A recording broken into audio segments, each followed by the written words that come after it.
with all the craziness going on out there in the world with corporations and even in the elections, you wonder, are people really going to be ready for the next front that's gonna come at us? Oh, is there something crazy going on this coming up? 2000 presidential, 16 presidential election? Yeah, I think there is. All right. I think there is. As we have all discussed in the past, that past training on the political end was necessary because, all of these corporations are getting more and more power. As they get more and more power, they get more and more aggressive in the workplace. And that takes us back to basics. And that's why I think, along with these young folks being here and needed to get some of the basic training, I think there's just a greater thirst for this training in general because of the increased aggression back at the workplace. These employers are getting, nastier by the day. It was never easy, but I think it's at a point where it's been as hard as it could be in our working lifetime right now to deal with a lot of employers out there. So. I think we talked about earlier today, though, there's a big generational shift going on too. You see a lot of new younger faces. We're talking about a lot of people retiring. And we saw it at the convention with the new officers, whether it be presidents or local treasurers. And to see them coming out today, it's interesting, but it's necessary because a lot of that skill set is leaving. And as you said, we take it for granted. Yeah. But for people to actually come to this and say they're excited about financial training, you gotta love that. Oh, yeah. Usually makes most eyes glaze over, doesn't it? Exactly. But no, and it just goes to show you, going back to the basics of what we said, is that it's so needed because you can't just assume people taking some of these positions that they know everything, and it's, we have to continuous education, right? That's what we continually talk about. So, everything that we've talked about here is the same things that we're talking about at these regional conferences. And, we try to really pack a lot of different things into a 2.5-day period. And, we've just touched on it, but you look at our industry as a whole is changing tremendously. Our coal-fired power plants, our nuclear power plants, there's gas generation plants that are being built and coming online.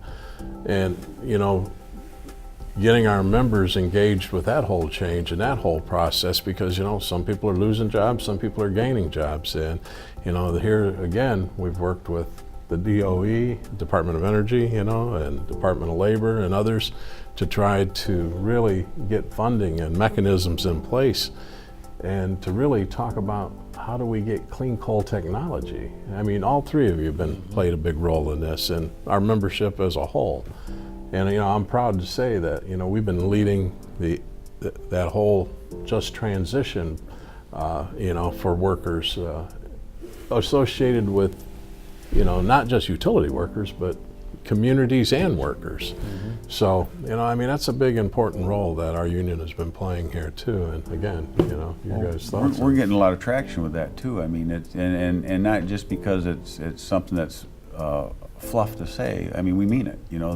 The communities, our members are affected, which affects the communities and all the ancillary employers that are in that community. When you shut down a nuclear plant or a coal-fired power plant or any of that stuff, the school systems take a hit, the businesses in the community takes a hit, and it can really pummel a small community. And that, I think, Mike, you are the first one that came up with that bringing that to the forefront on a just transition for everybody. It's not that we're being selfish, just wanting to take care of just the union members. We want to take care of the union members and the communities they live in because everybody suffers when the main supplier of jobs, good paying jobs, goes away. Well, look at Lake Erie, that whole rim. We lost 3-4 plants in Ohio, and part of Michigan, part of Pennsylvania. Those communities are hurting. It's devastating. You look at parking lots that had hundreds of people and they're just empty, and all those restaurants and community businesses, they're all feeling it. And and there's so much misinformation out there, and that's what's important for us to continue to give people the facts and what's real out there. A lot of people will try to blame EPA and others for the woes of what's taking place. There's an abundance of natural gas, cheap natural gas, and these plants would shut down regardless of what's going on when they can produce the power at a much cheaper rate than through coal or through nuclear, and that's what's causing these shutdowns. And again, you can't put all your eggs in one basket, because someday that gas price is going to go back up, right? right. So we have to make sure that, you know, we continue to talk to regulators in each state, that, you know, we have to have a diverse energy plan in all states. When we talk about all these coal plants in the environment, we have to develop clean coal technology, like carbon capture that we all talk about, and we try to push anywhere we can, because if people are talking about global warming, and it has the word global attached to it, it's not America warming, it's global warming. China, right? India, the Philippines, or Indonesia, they're building all these plants, and these plants are brand new. They're not tearing them down. You know, so either we develop the clean coal technology, or we go backwards with any concerns about the environment, right?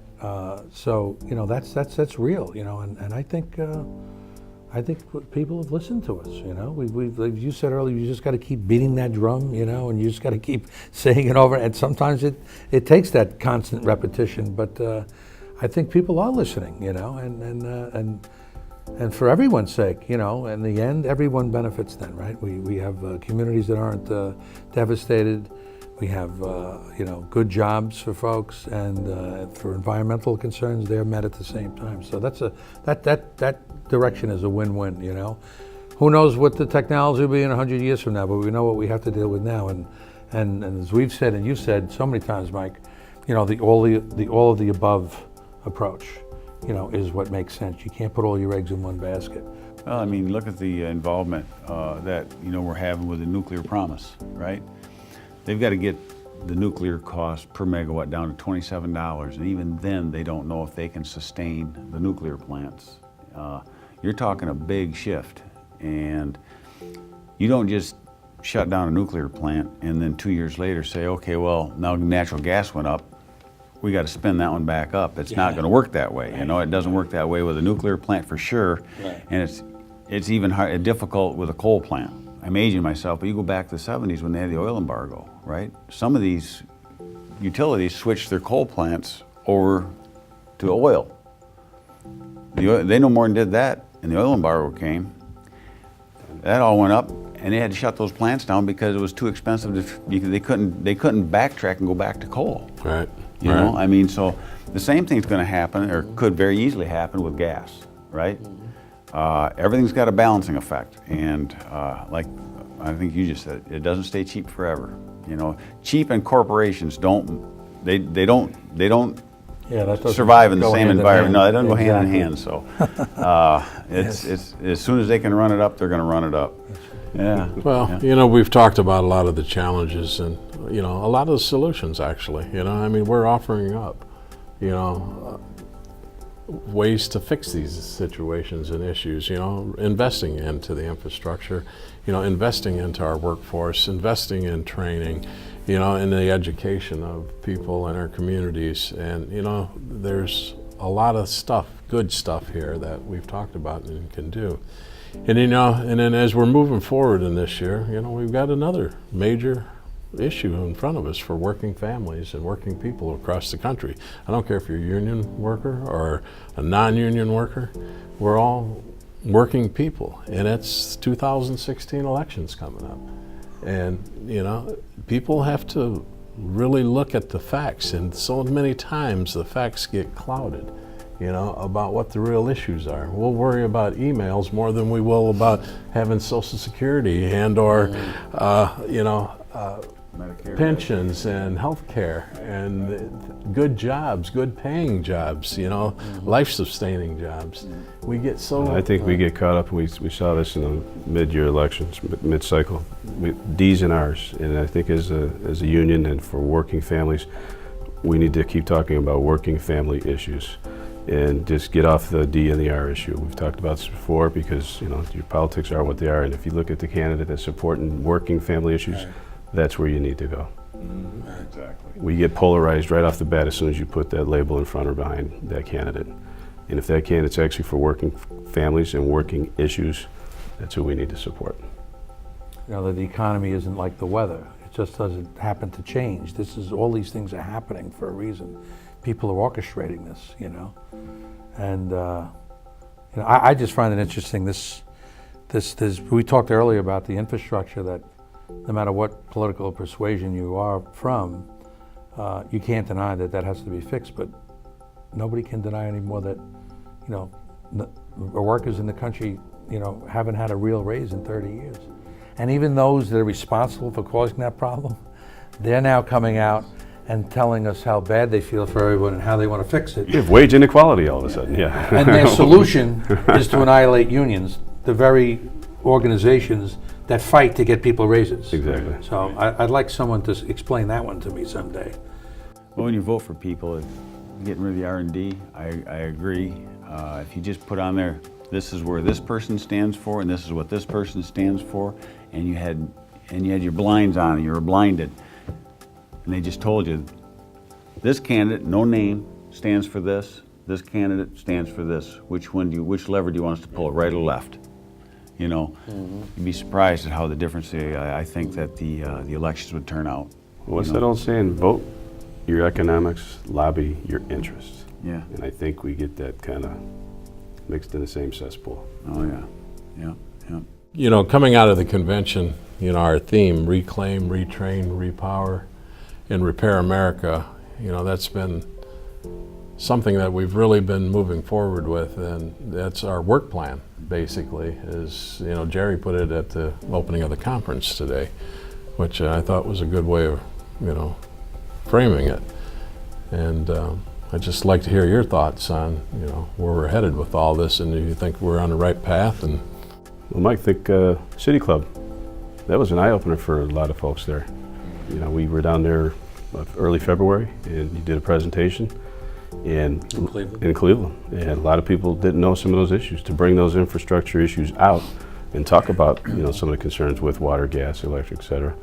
But one of the individuals there said we needed a Department of Infrastructure. yeah, That was a great idea. You know, our infrastructure is just deteriorating from, obviously we're talking, you know, utilities and so forth, but it's not just utilities, it's roads, it's airports, everything. But it's just keeping that dialogue going and getting out in front of the public, I think, is a very good, you're hearing more and more from it. So. Right. Well, like we've said at the conference, you got to keep saying it and keep saying it and keep saying it before people really start to, it's sinking in, you know.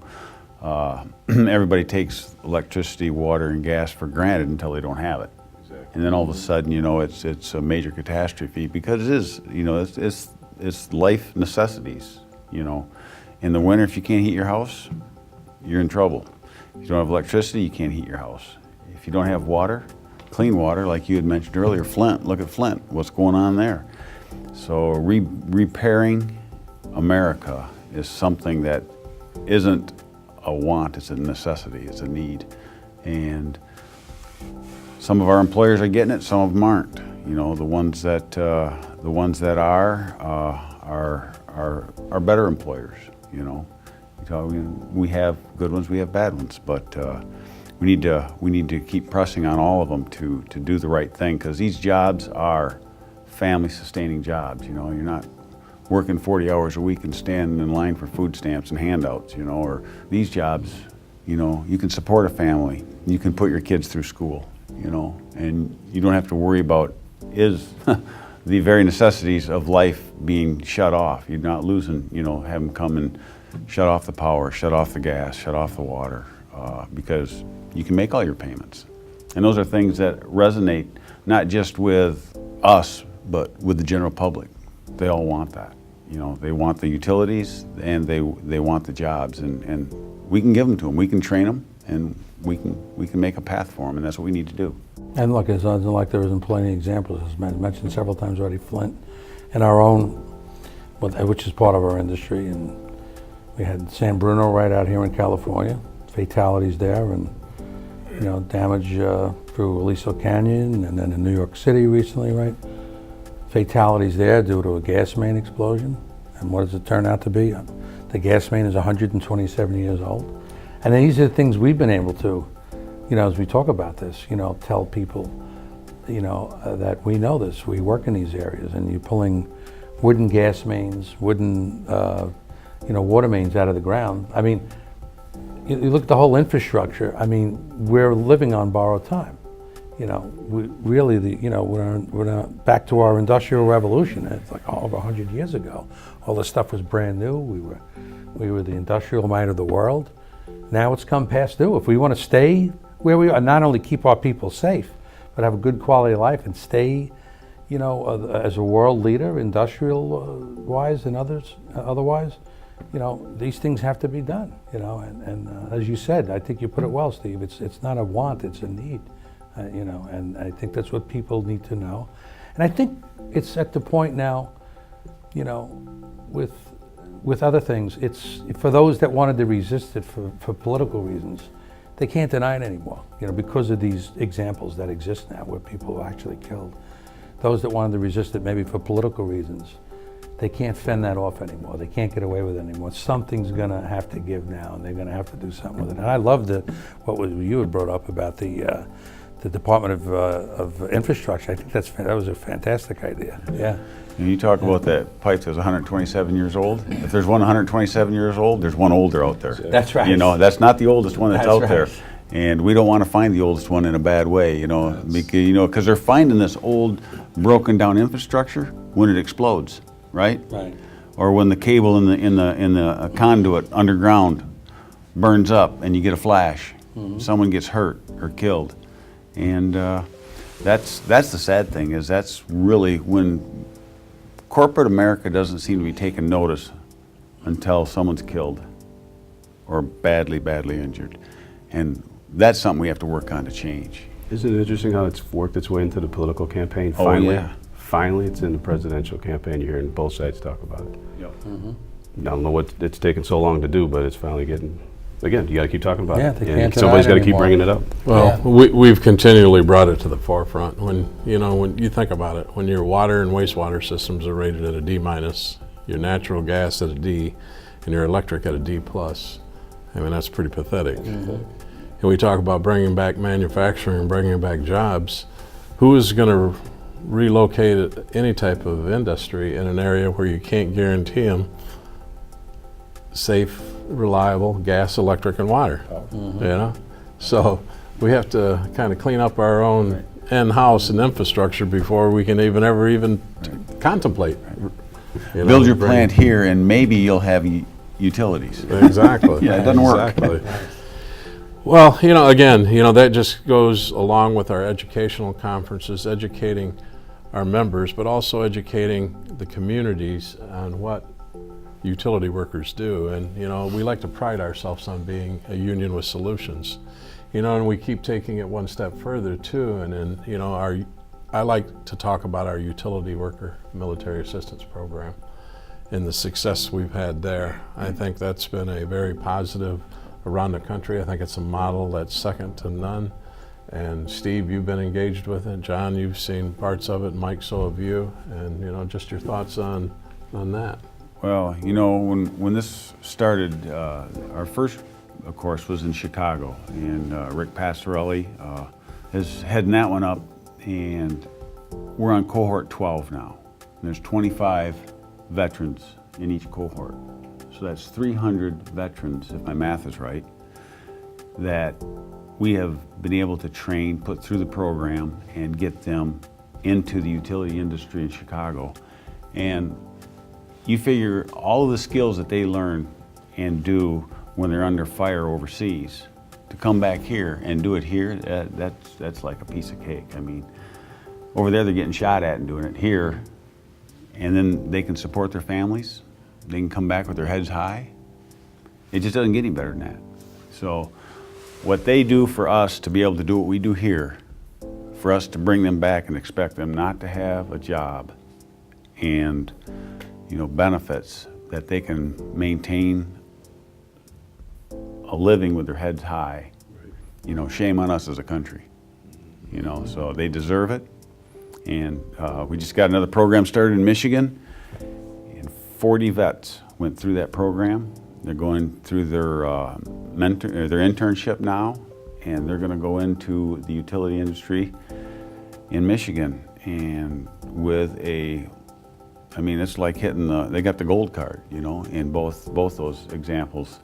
We hear from employers, we're hiring vets, we're doing this, we're doing that. When we really dig into it, they're trying, but they don't succeed like we've succeeded. You know, I mean, we've got connections with within the military, and we had 140 candidates in like 7 days to fill those 40 slots. I mean, it was just like that. And that's really without having a big reach as far as advertising it. And now we've got a couple other companies that are interested in doing it. You know, First Energy contacted you, and then I talked to them here about a week ago. They're going to come out and look at the program going on in Michigan, Southern California Gas now. They tried it several times. It didn't work for them.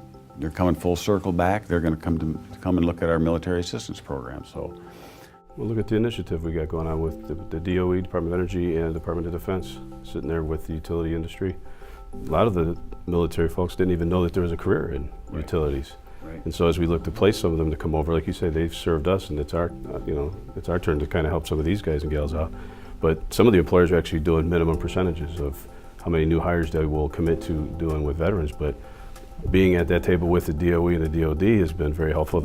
We're trying to steer towards some of our programs with the UMAP, et cetera. Mm-hmm. Yeah. But again, you got to talk about it, get the right people at the table. Like you say, you got to be at the table to have the conversation. Right. And it's working. Sure. It's working. And you know, like with most things, you know, when things get off the ground like that, you know, it may be a little slow at first, but then other employers see this and they get interested and they kind of want to, you know, sometimes for the right reason and sometimes just, but whatever, as long as in the end the veteran gets the job, that's the most important thing. But you know, as time rolls along, then they start to look over the fence and say, oh, then maybe we'll get involved in that now, right? Right. As some of them have circled Well, back. some of them don't want to be one up by their That's neighboring right. utility, That's right? right. They don't That's want to be right. one up, so That's we want to right. get in. That's right. Well, you figure that 300 veterans in Chicago, we just in a matter of a month, we put 40 through in Michigan, and we're looking for the next group now. I mean, it's you know that the other utilities are going to want to get in. You're starting to see it now, where they're failing and seeing that we're succeeding. They're coming to us saying we need to do this. Well, the And- military's actually training them before they leave for the transition, which is good. Yeah. Train them to take that step exactly. And I just want to jump back to one thing I think that we should mention is when we talk about infrastructure, it's just not pipes and wires, it's people, right? Sure. The human So infrastructure, graying the of that workers, the workforce. workers. They're an infrastructure that we got to make sure we maintain, because graying of the workforce, we got to pass on that knowledge, and there's that human infrastructure that I think really should be part of capital for the company. It's a capital investment in my eyes. It's a 35 or 40-year capital investment. You train that worker is gonna, he or she is going to, usually in the utility industry, work their whole career in the utility industry. And I think that that's an infrastructure that is a capital infrastructure that we need to make sure we maintain that too.